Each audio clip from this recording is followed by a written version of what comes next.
ni hatua gani mtenda dhambi anapiga kwa ajili ya kufikiria wokovu.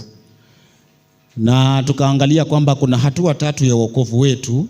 Kuna wokovu ambao ulikuwa zamani, kuna wokovu ambao unaendelea, na kuna wokovu ambao tunautarajia, yani future. Naomba unisomee kitabu ni cha Wakorintho wa pili 1 mstari wake ni wa 10. 2 Corinthians chapter 1 and verse number 10. Inasema hivi, ndio, alivyotuokoa sisi katika mauti kuu namna ile, naam, tena atatuokoa, ambaye tumemtumaini kwamba atazidi kutuokoa. So tunaambia kwamba aliyetuokoa.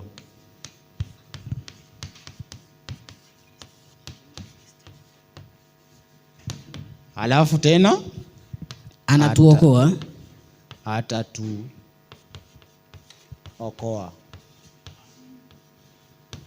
And then maliza. Inasema hivi, acha nirudie tena, inasema aliyetuokoa sisi katika mauti kuu namna ile, tena atatuokoa, ambaye tumemtumainia kwamba atazidi kutuokoa.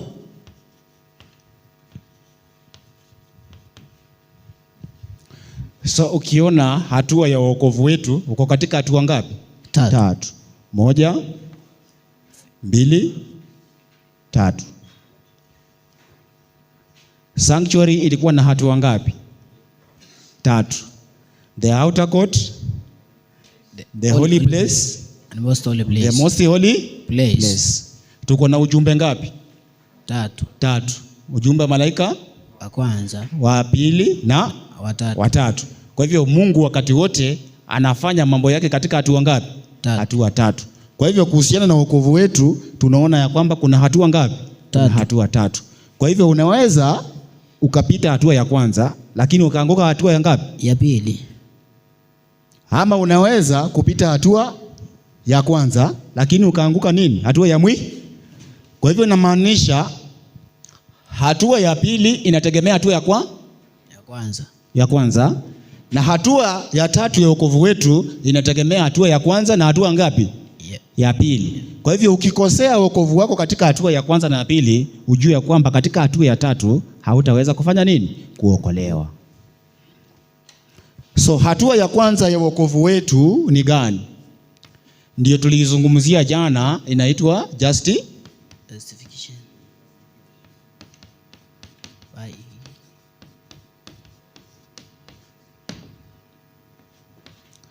Tukajua ya kwamba justification is only by faith.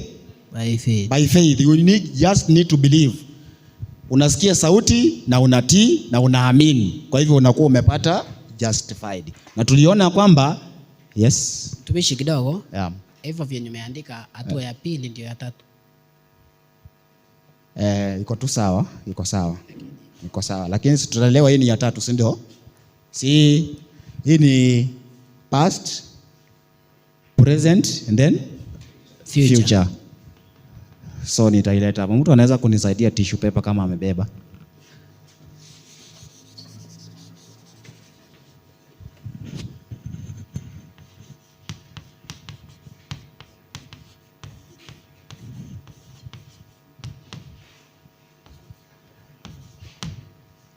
So hatua ya kwanza ni justification by faith, na tuliona ya kwamba it is through the cleansing blood of the Son of who?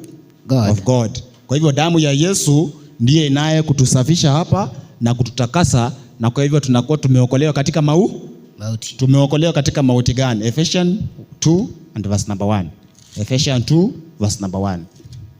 Inasema ndio 2:1. Inasema hivi, naam, ninyi mlikuwa wafu kwa sababu ya makosa ya dhambi zenu. Sasa sisi tulikuwa wafu kwa sababu ya makosa ya dhambi zetu. Twende. Ambazo mlizitenda zamani kwa kuifuata kawaida ya ulimwengu huu. Kwa hivyo katika hatua ya kwanza ya wokovu, Yesu anadili na dhambi ambazo tayari tushatenda na zile ambazo tulizaliwa tukiwa ndani. Kwa hivyo Yesu anatufunika na anatusamee na anatuosha dhambi zilizofanya nini? Zilizopita. Nipatie Romans chapter 5 verse number 8.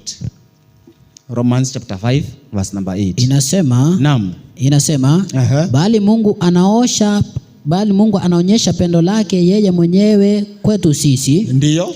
Kwa kuwa Kristo alikufa kwa ajili yetu. Ndiyo. Tulipokuwa tungali wenye dhambi. That Christ died for us while we were yet sinners. We were yet sinners. Kwa hivyo Kristo hataki ujitakase ndio uje. Unakuja vile ulivyo, alafu Kristo anafanya nini? Anakutakasa. Usingoje useme wacha mimi ni kule raha yangu, nimalizane kwanza, nikishakuwa mtu mzuri ndio nitaenda kwa Yesu ama ndio nitaenda kanisa, ndio nitaenda kanisani. Hati wacha tu nikaekae, nikisikia Sunday leo inatangazwa ndio nitaanza kuwa mtu mzuri. Hapana. Kristo anasema alikuokoa wewe tayari wakati ulikuwa bado uko katika nini? Katika dhambi. Kwa hivyo huwezi kujitengeneza wewe mwenyewe ndio ukaja kwa Kristo. Ni Kristo anakutengeneza alafu unafanya nini? Unakuja. So that is present. Kwa hivyo hii inaitwa justification na tuliona ni damu ya Yesu Kristo.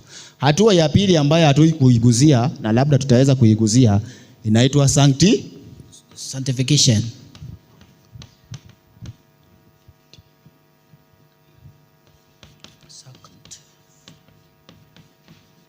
Na hatua ya tatu inaitwaje? Glory.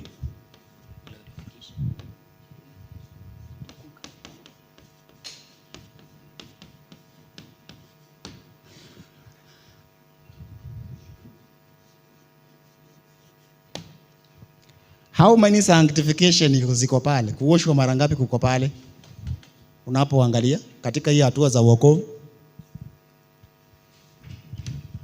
mtu anaoshwa mara ngapi?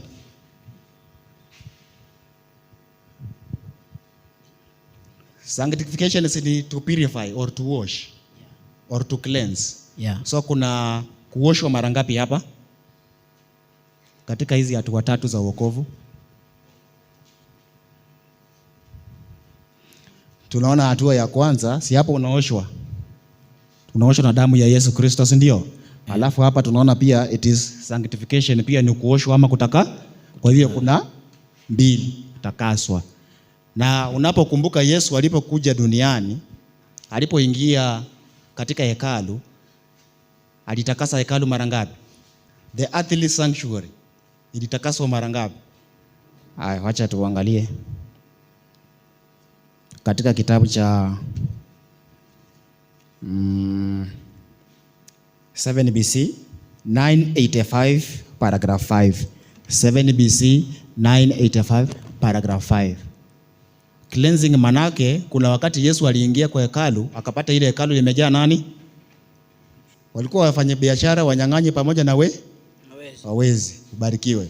Kwa hivyo hawa wanyang'anyi ilibidi Yesu aingie ndani ya ile hekalu akitumia kiboko aka cleanse the sanctuary ili wezi waondoke kutoka katika hekalu la nani?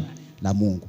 Na pia alipokuwa namalizia kazi yake tena alirudia that act, akawafukuza wakatoka katika hekalu la nani? La Mungu. Kwa hivyo we have two temple cleansing. Na kwa sababu we are the temple of God, even us, we must undergo how many types of cleansing? Two types of cleansing. Na tunaona the first cleansing and the second cleansing. Umefika? Ndio. Soma. Inasema hivi. Ndio. When Jesus began his public ministry, he cleansed the temple from the sacrilegious profanation. Sacrilegious profanation, ndio. Among the last act of his ministry, was the second cleansing of the temple. So two types of cleansing.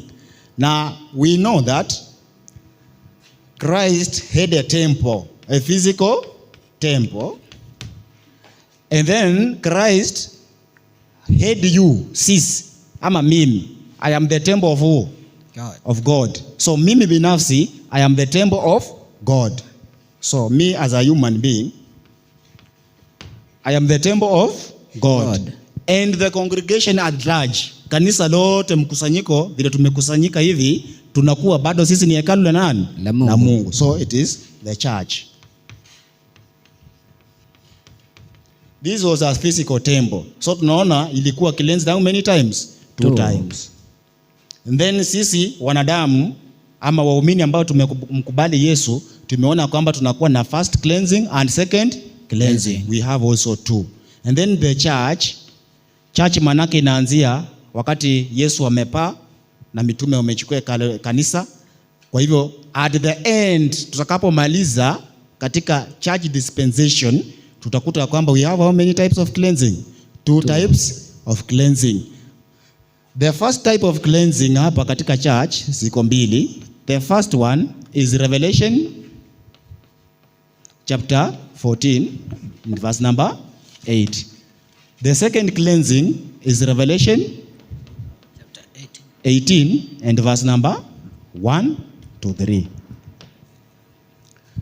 So kama kanisa la Mungu duniani lazima liandako how many types of cleansing? 2. 1, 2. Tokeni kwake enyi watu wangu ili mujitenge ili muweze kuwa safi. Kwa hivyo tumeona sanctification, justification and sanctification. Hizo ni the two types of cleansing. So inamaanisha after being justified you need also to be sanctified. Sasa watu wengi wanakwama, their salvation inakwama at justification na anatulia. Na ndio maana makanisa mengi ya Jumapili ama Sunday yamakwama their salvation on justification alone, lakini hawaingii deeper into sanctification. So tumeona justification, hatuhitaji kufanya neno lolote. Yesu ndiye amefanya nini? Ametuokoa. Lakini sasa tunapoingia katika hatua ya pili ambayo ni sanctification, tuko na jambo la kufanya. Nisomee Philippians chapter 2 and verse number 12. Philippians chapter 2 and verse number 12. Philippians. Filipi 2:12. Biblia inasema ndio. Inasema basi wapendo wangu kama vile mlivyotii siku zote si wakati mimi nilipokuwapo tu, ndio, bali sasa zaidi sana mimi nisipokuwapo, utimizeni wokovu wenu wenyewe. So tunaambiwa kwamba utimizeni wokovu wenu wenyewe. Maliza. Kwa kuogopa na kutetemeka. Ndio, kwa kuogopa na kufanya nini? Na kutetemeka. Tunagundua kwamba at the first step mwenye alitutimizia wokovu wetu alikuwa ni Yesu kwa kutoa kafara yake mwenyewe akatuokoa. So ya kwanza Yesu ndiye alifanya nini? Alitimiza. Lakini hii ya pili sanctification tunaambia kwamba work out your own salvation. Tujifanyie salvation yetu wenyewe. Kwa hivyo inamaanisha hapa we don't have a part. We need just to believe and to trust in the Son of God. But here we have a part or a role to play for our own sanctification. For our own salvation. So here tuliona ya kwamba it is through the blood of Christ that cleansing is done. Lakini hapa papili lazima tujiulize ni nini kinatumika kwa kutuosha sisi. Ya kwanza tuliona kwamba ni blood. The second one ni nini ambayo inatucleanse ama inatuosha? John 17 and verse number 17. Inasema John hivi. 17 verse number 17. Inasema ndio, uwatakase kwa ile kweli. Uwatakase kwa hiyo kweli. Neno lako ndiyo kweli. Neno lako ndiyo kweli. Neno lako ndiyo kweli.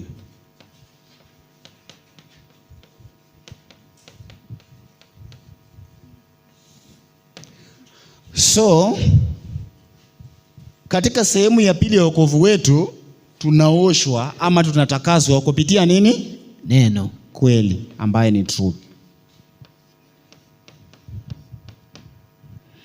Sasa tutaokolewa aje kupitia truth ama tutaokolewa aje kupitia kweli? Ni kusikia tu ndio tutaokolewa kupitia kwayo ama tutafanya nini? Tuko na jukumu gani? Maana hapa tumeambiwa we work out for our own salvation. Kwa hivyo mimi nasali work out my own salvation, wewe work out your own salvation, na mwingine yule I work out on his own salvation. Na hapa hii process tumeona ya kwamba it is present continuous. So as long as you live, you must understand that the process of sanctification is a continuous tense process. It is a lifetime. Hakuna mahali utafika useme sasa mimi I am already sanctified. ama mimi nishatakaswa, mimi nimetosheka na kutakaswa.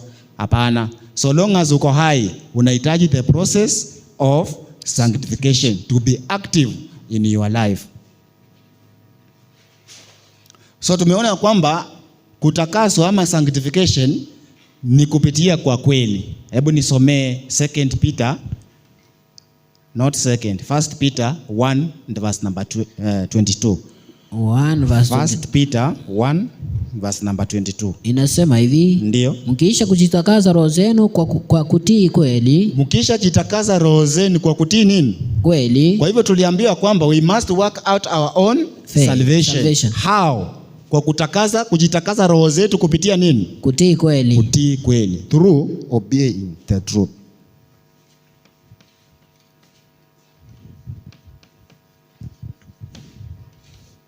So tunatimiza wokovu wetu kupitia kutakaswa kwa kuitii ile kweli. Kwa kutii ile kweli. Sasa umeona mahali watu wa Jumapili wamebakia, si ndio? Yeah. Watu wa Jumapili wamebakia wapi? Wamebakia hapa ya kwamba wameokolewa kwa neema na hawahitaji ku work out their own salvation. Inamaanisha wao on the part of obeying the truth hapa hawako, but they are just claiming the blood of who? The blood of Jesus. Lakini hapa kwa sanctification hapa hawako. Kwa nini hawako? Truth equals to Psalms 119 verse number 142. Psalms 119 verses number 142. Naam. Haki yako ni haki ya milele. Haki yako ni haki ya milele. Na sheria yako ni kweli. Sheria yako ni kweli. So the law of God is what? Truth. Is truth. And we are sanctified through obeying the truth. So sisi tuko na jukumu la kufanya nini? Kutii nini? Sheria. Kutii sheria za Mungu. Lakini watu wa Jumapili injili yao ni kwamba sheria ziliisha. Kwa hivyo wao hata wakivunja hakuna haja. Wataclaim only the blood of who? The blood of Jesus.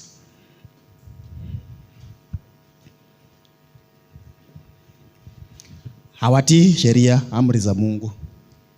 Na amri za Mungu, we need to have the image of who in ourselves.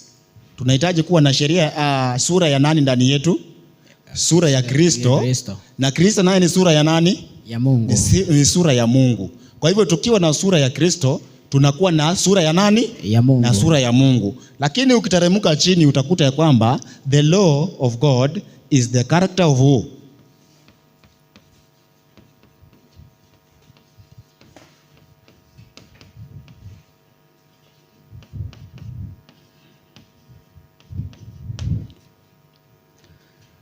God is good.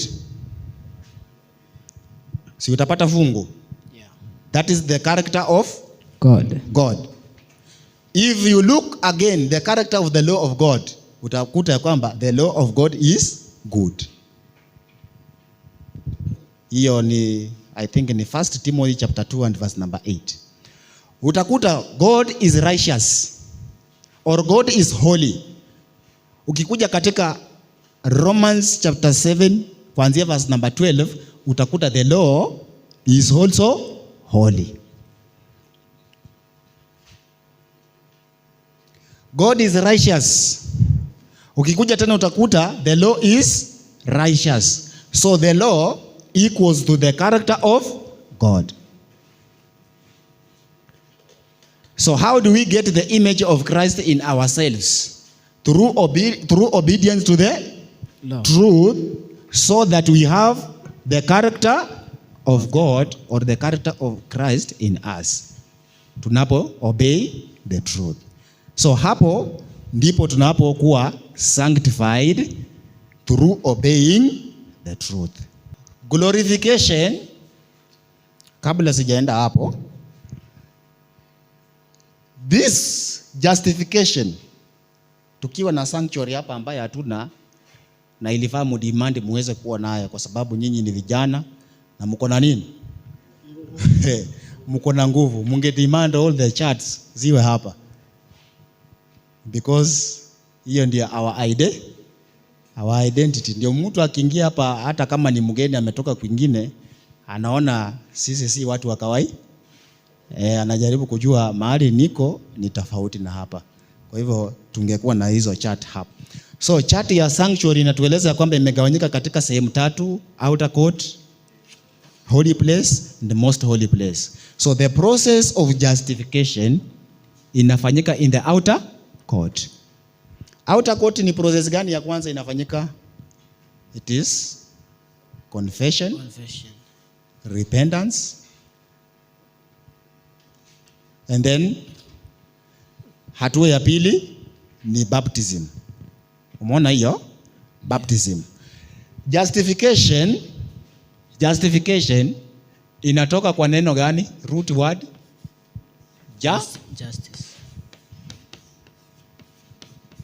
justice. So in the outer court, it is where justice is done. What is done? Because sheria ilikuwa imesema mtu akifanya dhambi akufe. So justice ingefanyika tu wakati mtu huyo amefanya nini? Amekufa. Na ndio maana Yesu akakuja kutimiza hiyo nini? Hiyo justice. So that instead of me ama wewe ufe, Yesu akakuja akapay the price. Justice inakuja by paying the price. So Yesu akalipa. Akanilipia mimi, wewe, mpaka watu watakaozaliwa baadaye. Yesu akalipa. So justice ikafanyika in the outer court. So inamaanisha baptism, it is justice. Kuna mtu ataenda mbinguni akijua kwamba anafaa batizo na asibatizo, ataingia? Hakuna. Hataingia. Because hiyo ndio justice. Si unakumbuka katika Matthew chapter 3 verse number I think ni 12 or 10. Wakati Yesu alikuja akitaka kubatizwa na John alimwambia nini? Siwezi. Hata kuguza viatu vya kamba zako siwezi. Lakini Yesu alijibu akasema nini? Fanya hivyo sasa ili kuitimiza haki yote. Ilibidi Yesu abatizwe ili atimize nini? Haki yote. He was fulfilling all the righteous ama the justice. Ndio maana Yesu alibatizwa.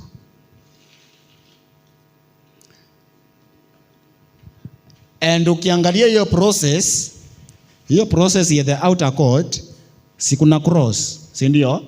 Cross ina symbolize the altar of the burnt offering. Then ukitoka hapo unakuta the porch, the laver porch, ambayo ina symbolize baptism, si ndio? Baptism, sawa? So unapoangalia Yesu, process yake alianza na msalaba, ndio akaingia wapi? Hakuanza na msalaba. Alianza na baptism, akirudi nyuma.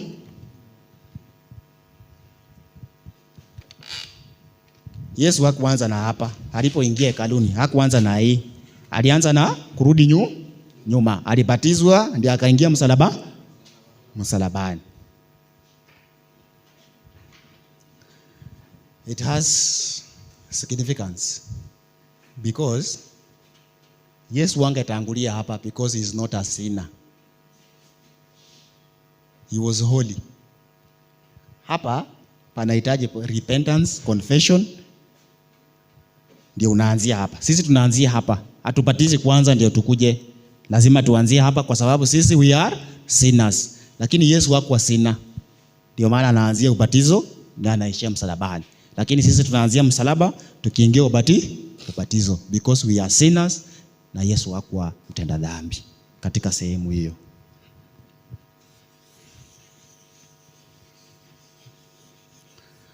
So hayo yote ndiyo yanafanyika nje. And then Yesu, ubatizo wa Yesu, it covers a lot. It covers a lot. Huyo mwizi aliyekuwa msalabani pale, kama wangekuwa ni Wayahudi, ilimpasa atoke kwa zile misumari kwa sababu amemconfess Yesu. Hiyo ni Luke chapter 24 verse 34. Kwa sababu amemconfess Yesu, kama ingekuwa ni Wayahudi, ingebidi ang'oke pale kwa misumari, aende abatizwe. Lakini hakuwa na hiyo time ya kung'oka pale. Lakini tunaona ya kwamba Yesu anamuashua ya kwamba amepata wokovu. So it means that ubatizo ambao Yesu alibatizwa for such cases. So mtu asikwambie yule hakuenda bila kubatizwa. Yeye aliclaim ubatizo wa Yesu. Kwa sababu hakuwa with any option, anaweza kujitoa hapo mwenyewe akaenda kubatizwa. Lakini kama wewe uko na option na unakataa kubatizwa, hauwezi kujilinganisha na yule ambaye alikuwa amepigwa misumari msalabani na hana nafasi ya kujitoa hapo. That is the outer court. So tunapoingia into the holy place, hapo ndio sanctification process inaanza in the holy place. So in the holy place kuna the table. Kuna the table of showbread. Alafu kutoka kwa the table kuna the golden candlestick. Then ukitoka hapo kuna the altar. Altar of what? Of incense. So in the table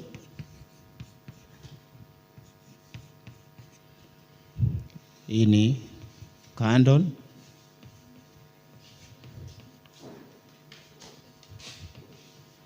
na hii ni altar of incense.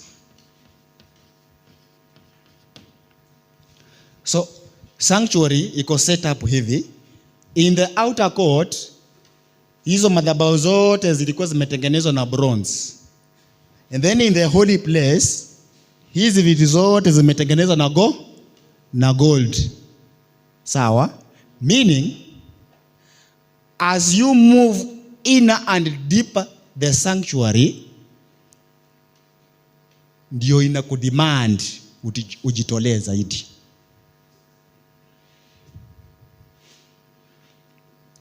Tunaambia kwamba Christ is the way, truth and life.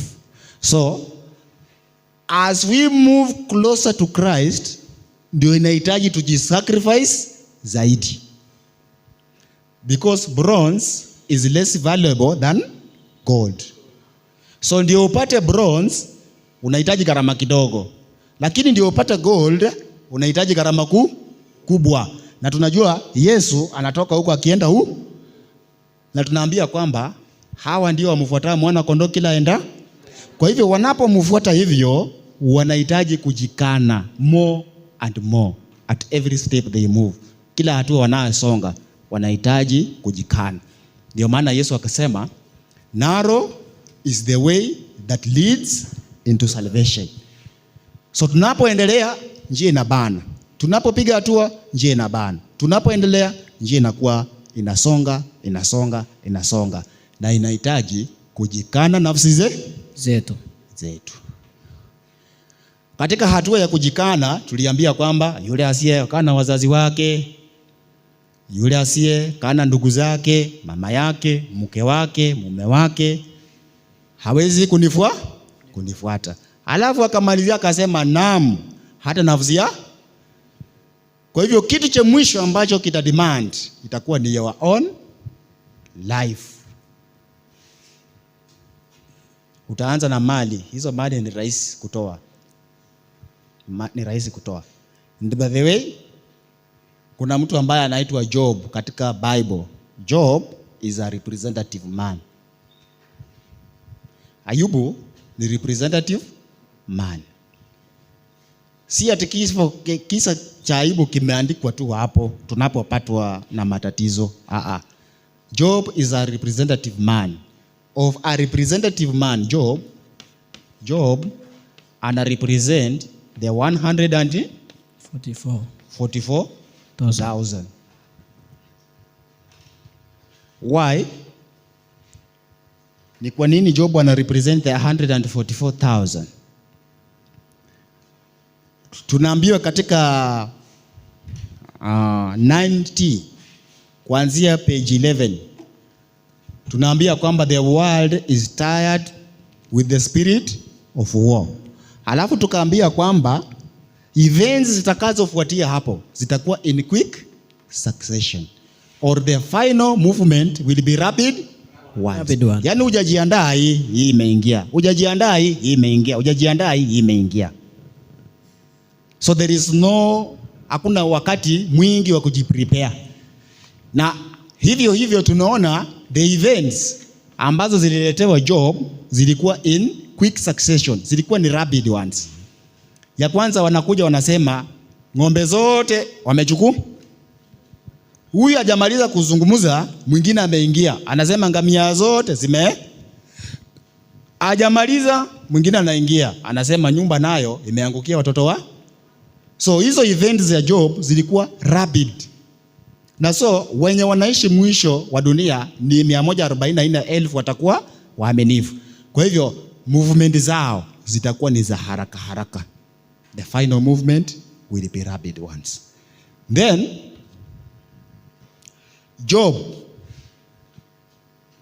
Job kuna wakati alisimama without a mediator. Ni kweli ama si kweli? Kuna kipindi alisimama without a mediator. Why? Restriction ambayo Mungu alikuwa amemwekea na shetani akadai ya kwamba iondolewe kidogo, amjaribu Job aanguke kwa dhambi, Mungu akaondoa. Kuondoa hiyo restriction manake Job kuanzia ya wakati hakuwa na mediator. Na tunaambia kwamba wakati wa 7 plagues, the 144,000 are forced to stand in the presence of the Holy One without an intercessor. Yesu atakuwa amemaliza kazi wakati wa 7 last plagues. Kwa hivyo 144,000 wataachiwa mikononi mwa the evil angels pamoja na shetani, na wata undergo a time of trouble called Jacob's time of trouble, ambayo Job alipitia na Jacob alipitia katika kipindi hicho. Kwa hivyo ni nini kitakachowezesha mtu aweze kupitia katika that time of trouble? Ni nini kitakachomwezesha? Kabla niende hapo, ni nini kitakachomwezesha? Through the process ambayo ni ya sanctification. Tumeona kwamba the more tunaenda, the more Christian life becomes difficult. The more we need to sacrifice ourselves. So the table contained the 12 loaves of bread. Zilikuwa zinapigwa Sabbath, zinawekelewa hapa, zitakuliwa hiyo Sabbath nyingine. Hiyo Sabbath nyingine zingine zina replacewa, zinakuliwa the other Sabbath. So this loaf of bread tunaambiwa katika John 6:27 and the entire book of John chapter 6. The entire book of John chapter 6 ndio tunapata Yesu akiwa anahubiria makutano wengi na akalisha watu 1,000 ngapi? 5. Mkate 5 na samaki wangapi? 2.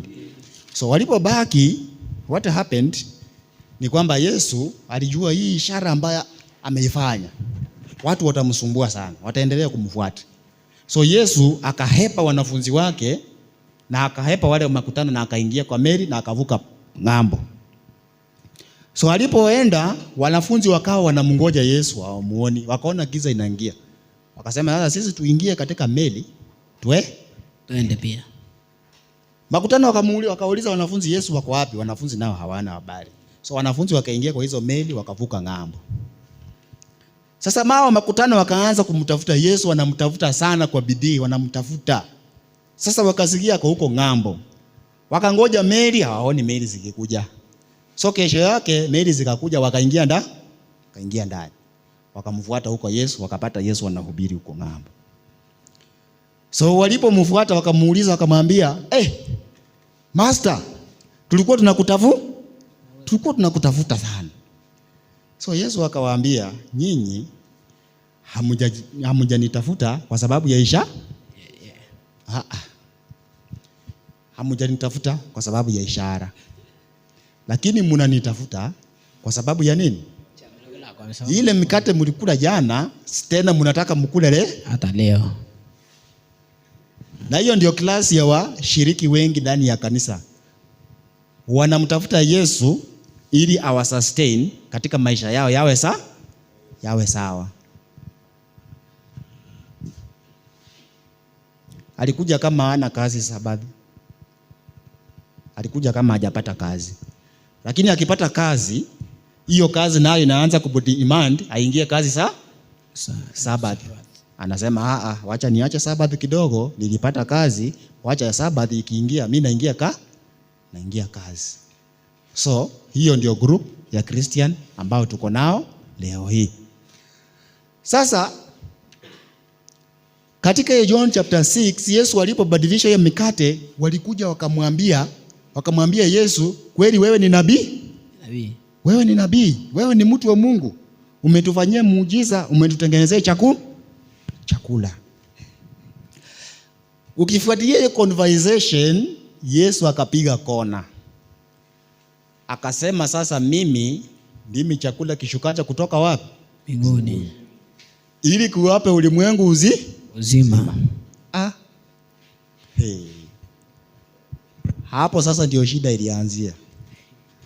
Ati unasema nini? Aulaye mwili wa Adam na kuinywa damu yake hana uzima wa milele. Yule asipoula hana uzima wa milele? Hana uzima wa milele. Wakavuta kando, wakasema si tuliwaambia huyu mtu huyu ni kama kichwa yake si mzuri. Wakarudi kwake. Wakamuuliza, tupatie ishara. Si tayari walikuwa wameconfess kule alipotengeneza mikate ya kwamba wameona ishara ya kwamba huyu ametumwa na Mungu. Sasa Yesu alipogeuza kwamba yeye ndiye chakula cha uzima, wakaitisha another sign. Kwa nini wakuridhika na ile ya kwanza? Ni kwa sababu Yesu alikuwa ameondoka katika material things, ameingia katika spiritual things. Hawakutaka. Na ndio maana at the end of that chapter 6 tunaambiwa wengi miongoni mwa wanafunzi wake wakarudi nyuma, wasiandamane na yeye tena. Wakabaki only 12. Walikuwa ni wengi waliokuwa wanamfuata. Kwa hivyo inamaanisha pia nasi kama tuko historia inajirudia, kuna wengi watarudi nyuma kwa sababu ya material possession. Sasa the table here, the table ina represent the truth.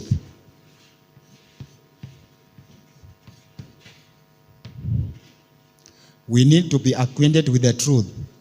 Kila youth, kila siku. Si umeona leo tumechelewa chakula kidogo kula, watu wameleta shida, si ndio? Si ni kweli? Si hiyo ni ya kimwili. Lakini kunaweza kuwa na mtu hapa amefast 7 days spiritually. Chakula cha kiroho amefast siku ngapi? Hajawahi kula kitu. Lakini hii chakula ya mwili imechelewa masaa kidogo. Anaona shida. Lakini chakula cha kiroho ambacho Yesu alikuwa anaambia hawa watu, alikuwa anawaambia kuleni chakula cha kiroho, muule mwili wake mwana wa Adam. Wakaleta shida. So sisi nasi, the rate at which we are consuming physical food, it must be equally proportion to the rate we are consuming spiritual food. Na hata the rate at which we are consuming spiritual food must be greater than the rate at which we are consuming physical food. Ukisoma Romans chapter 8 and verse number 6, tunaambia kwamba mwili na roho vinashindana. So kama unajua ziko katika vita. Sasa wewe ndio unaamua hizo vita. Wewe ndio unafanya nini? Ndio unaamua. Mwili ishinde ama roho ifanya nini? Ishinde. So ndio mwili ushinde, unahitaji kuwa strong.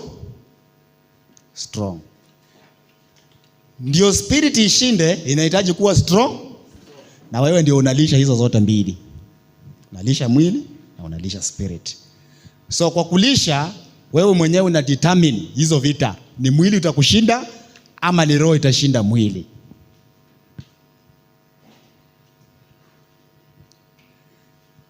Ndio maana Yesu akasema katika Matthew chapter 6, when you fast, when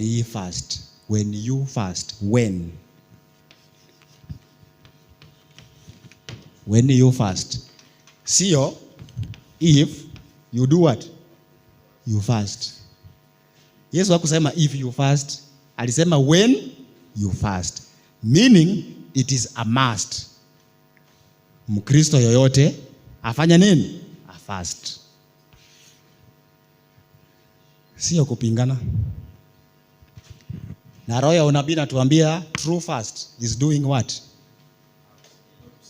Abstaining from all kinds of stimulating foods. Na hapa kwa fasting, katika sanctuary on the day of atonement, Israelites wote walikuwa na fast, hawakuli kitu. Hawakuwa wanakula kitu. Walikuwa wana afflict their souls. So on the day of atonement, kama walikuwa na fast, na hiyo ilikuwa ni type, so it means in the antitypical day of atonement, spiritual Israelites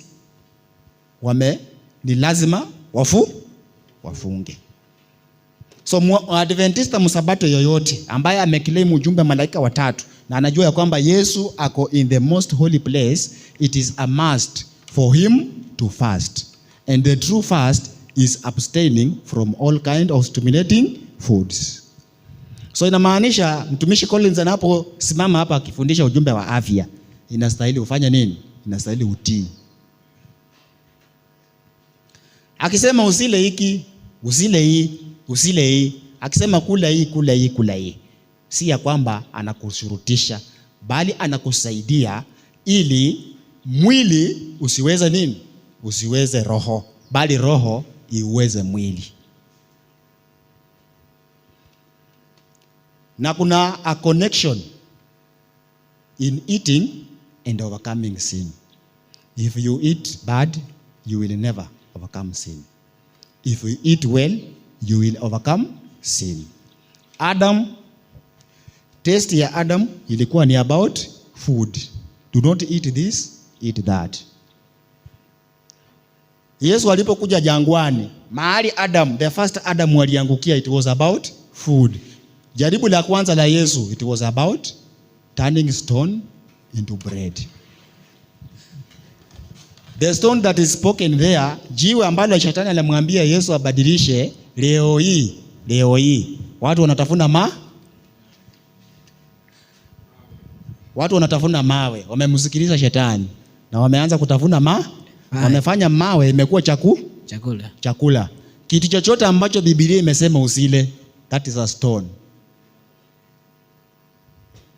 Usikunywa soda, wewe unakunywa. Usibomoe mandazi, wewe unabomoa. Usikule nyama, wewe unasema hii ni ya kienyeji, sijakula ya broiler.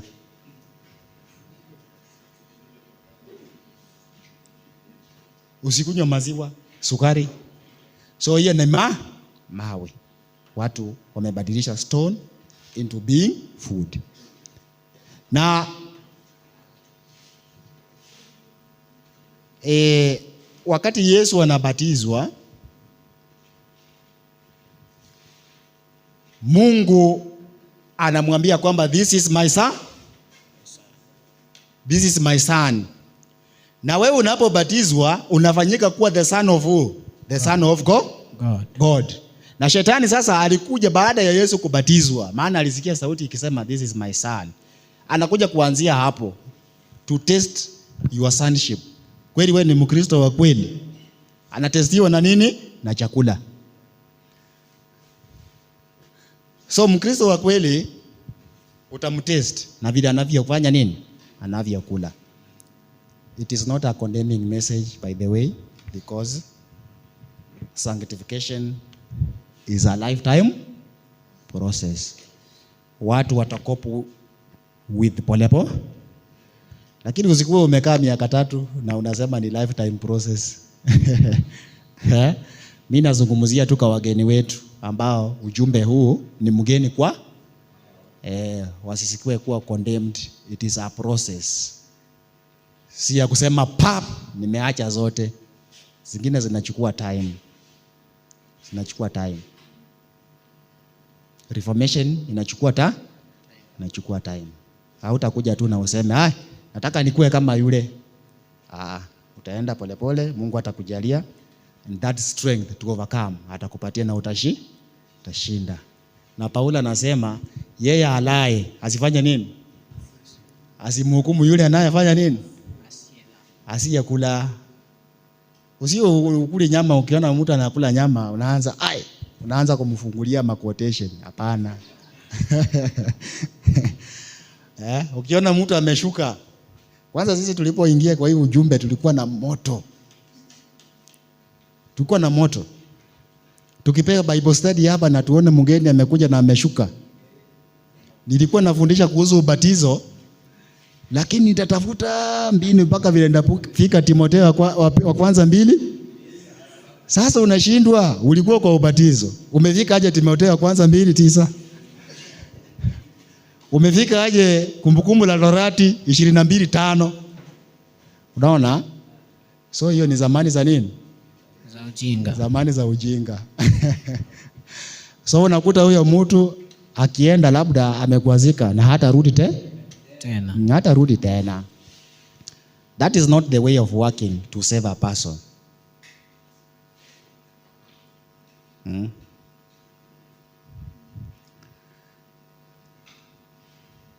Dhambi ambayo Yesu aliipasa kama tarumbeta publicly ilikuwa ni dhambi ya watu ambao wanaitwa hypocrites. Hypocrites ni wale wanajua ukweli lakini they have decided to disobey the truth. Yeye alikuwa na sound as a trumpet.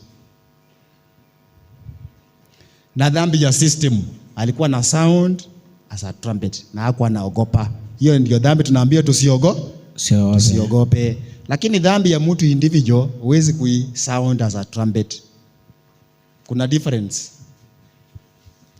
Kama sasa nyinyi ingekuwa sasa mumeamua kufanya dhambi moja nyinyi wote. Tuseme kama sasa tumechelewa na hiyo imekuwa ni mazoea yetu. Sisi wote, dhambi ambayo inatushika sisi wote ndio dhambi ambayo inahitaji to sound as a trumpet. Lakini dhambi ya mtu binafsi unamtafuta mwenyewe. Si kuja hapa. Utakuwa unatoa tu ya mafungu, huyo mtu anasema si mafungu tu, huyu jamaa anatoa kwa sababu ya mimi. Naona. Na hiyo sermon haitamsaidia. Haitamsaidia. Itakuwa inamhukumu, inamkata. Naona. So hapo pia tunajiandaa vile tutakuwa the candle stick. Hiyo yenye nimezungumzia imetupeleka kwa candle stick. Candle stick manake ni proclaim, kuhubiri pamoja na maisha yake kureflect. Hata unapoenda kuhubiri unakuta huyu mtu mahali unahubiri hapa unakuja butchery ndio hii, butchery ndio hii, butchery ndio ile, butchery ndio ile. Sawa? Ukitaka yule mtu akusikilize usijaribu kuguza butchery. Moses, sijui kama unanisikia, na Erastus na Enoch.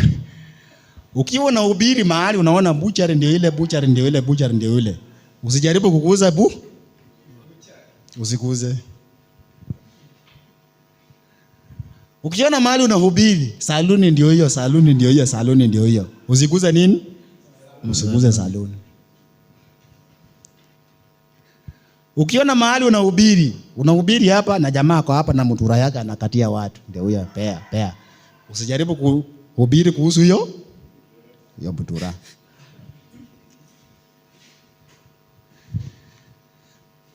Na hizi ndio qualities za kwenda kuhubiri.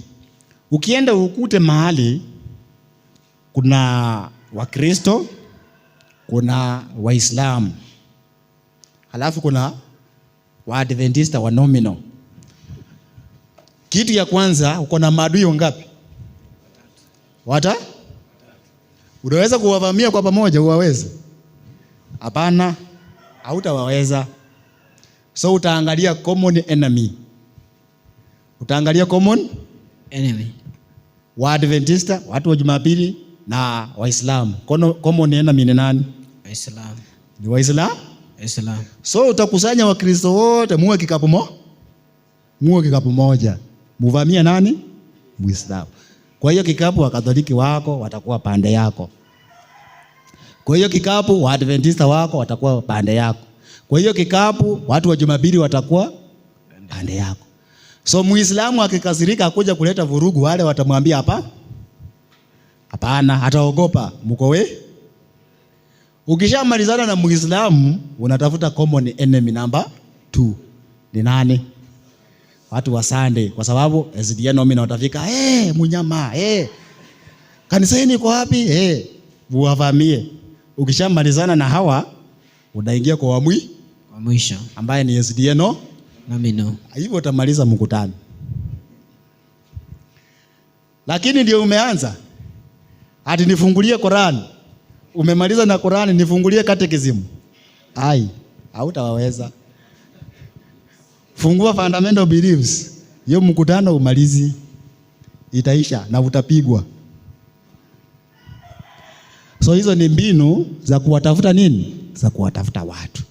For example, Dada White, sikumbuki quotation, anatuambia the most effective way to preach is door to door evangelism.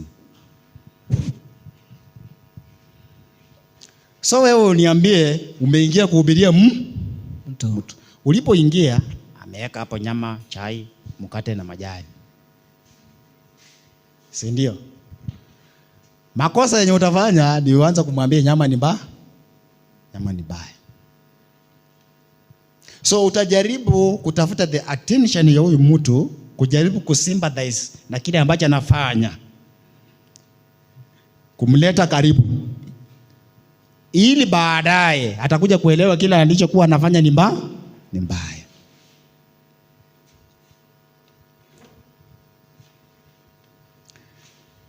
Wewe unaweza kwenda kuhubiria mtu, and by the way that angel's message haingeweza kumaliza kazi yake isipokuwa imeunganishwa, imekuwa empowered na Revelation 18. Revelation 18 ni justification by faith. Na tunaambia kwamba pioneers were to present an uplifted savior to the world. So hakikisha jambo la kwanza, kama umeingia into door to door evangelism, uplift Jesus as the savior of the world. Wachana na Sabato kwanza kidogo tu. Si ya kwamba umeiacha. Wachana na Jumapili kwanza kidogo. Hebu jaribu kueleza huyu mtu, mbona Yesu akaja akafa? Hebu jaribu kuanzia hapo. Unajua sisi tunaingia Ezekiel Kutoka 20 na siku ya kwanza ndio umeingia na unafungulia mtu Kutoka 28. Huyo mtu amezaliwa Jumapili kuanzia maisha yake yote. Jaribu kwanza kwa nini Yesu akafa. Jaribu kufuta hiyo notion, maana wameambiwa sheria za Mungu ziliisha. So wakati utaanza kumwambia kwa nini Yesu kafa, automatically itamleta kwa amri za nani? Za Mungu. Ataanza kusema kweli hiyo ndio ilifanya Yesu akafa, na mimi ndio bado namsulubisha. Unaona, it has that convicting power. Lakini ukianza tu sheria direct, sheria unajua iko na mambo mangapi? Condemn or sheria iko na two side. Ikisema thou should not have any god beside me, it also means that you will have another god, not another god. Ikisema usiibe inamaanisha hautaiba. So kuna wale hawataiba na kuna wale hawataiba. So wale ambao hawataiba wako on the positive side of the law. Wale ambao wataiba wako on the negative side of the law. So the law inawakondem. Na wenye wako on the positive side, the law inaandamana na mibaraka. So huyu mtu anavunja sheria, tuseme ya amri ya 4. Umeenda kumhubiri, usimhubirie vile amevunja hivyo, atapata condemnation gani? Lakini inastahili umhubirie, ukitunza hii Sabato ndio hizi baraka utazipata, utatakaswa, dhambi zako zitatolewa, utafanikiwa katika mambo yako yote. Na kuna mwingine anaweza kuhubiri, umevunja hii, utapata magonjwa. Mungu alisema ukivunja amri zake utapata magonjwa. Dunia inaomboleza. Unaona dunia inaomboleza. Kwa nini? Umetia unajisi dunia. Hiyo ni condemnation. So mtu kama ni mgeni ataangalia Mungu kama Mungu asiye na kama Mungu asiye na upendo, Mungu anaye hukumu watu. Kwa hivyo hiyo ni kinara cha taa. The altar of innocence, ukisoma Psalms 141 paragraph number 2, tunaambia kwamba maombi yetu inafaa ipae juu kwa Mungu as an altar of or as an incense. Kwa hivyo kijana, lazima usome neno la Mungu, na linapokubadilisha unashare na the others, and then lazima uwe mtu wa maombi. Lazima uwe mtu wa maombi. That is about sanctification. The Church of Laodiceans, kanisa la Laodikia, shida iko wapi? Shida haiko hapa. Shida iko on sanctification. Na hii ndio inaenda kuproduce a shaking. Hiyo ndio inaenda kuproduce a shaking among God's people. So next lesson tunaingia how sanctification inaenda kuproduce a shaking in God's people. Kuna mtu ako na swali moja niulize? Yes, brother.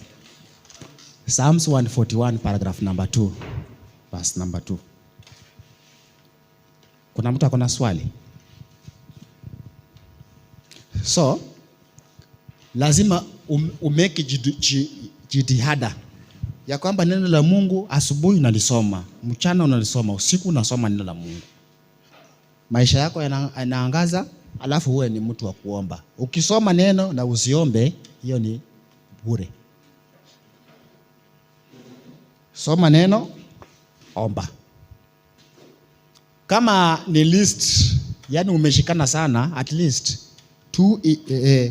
ifanye mara 2 kwa nini? Kwa siku.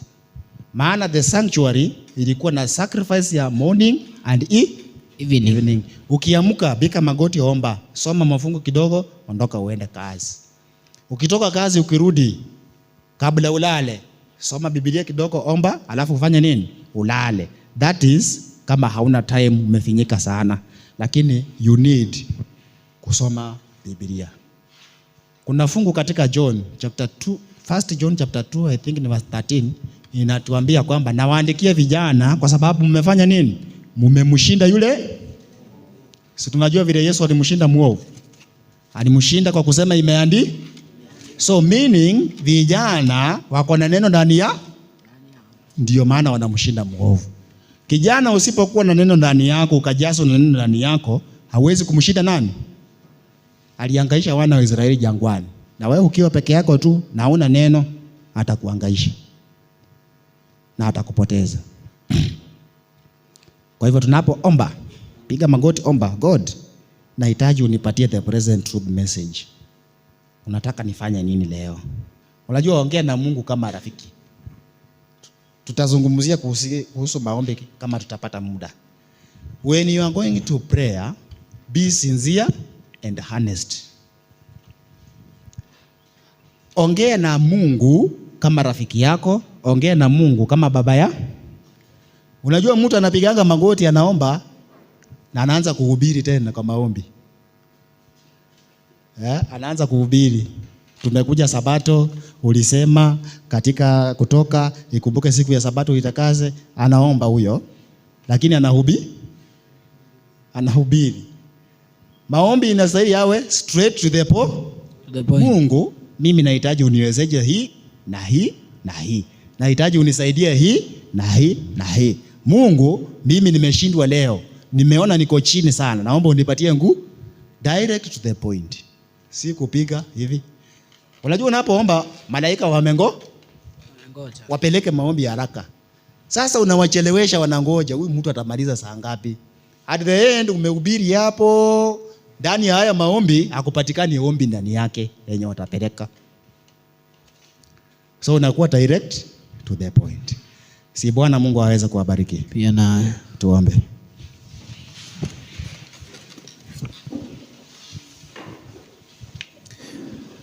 Baba wetu na Mungu wetu, katika jina la Yesu tunakushukuru. Utakaso unaletwa kwa kutii kweli.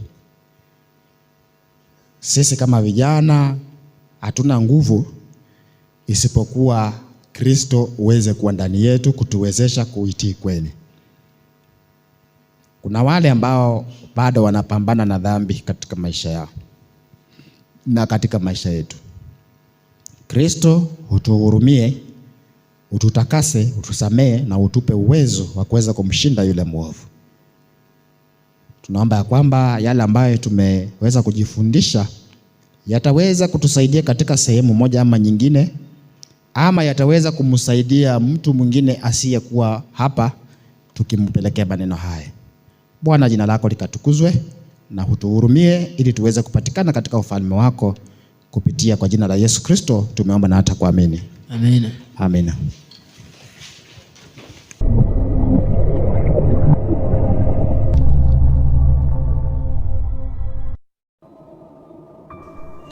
Warning of last days.